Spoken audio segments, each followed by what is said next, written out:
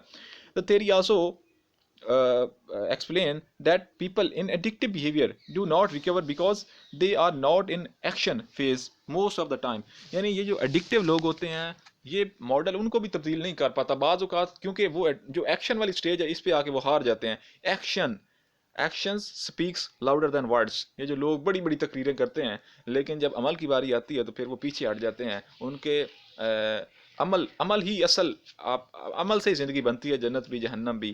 یہ خاکی اپنی فطرت میں نہ نوری ہے نہ ناری ہے. سو آپ کے جو ایکشنز ہیں نا، جو آپ کا عمل ہے، یہ میٹر کرتا ہے کہ آپ کتنے پڑھے لکھے ہیں. آپ کا جو علم ہے وہ آپ کے عمل سے چلا کر ہوتا ہے. آپ نے کتنا نمبر لیے، سی جی پی اے لیں، کتنے بڑے عالم فاضل ہیں، یہ بہت چھوٹی بات ہے. یہ تھیریٹیکل فریم ورک ہے.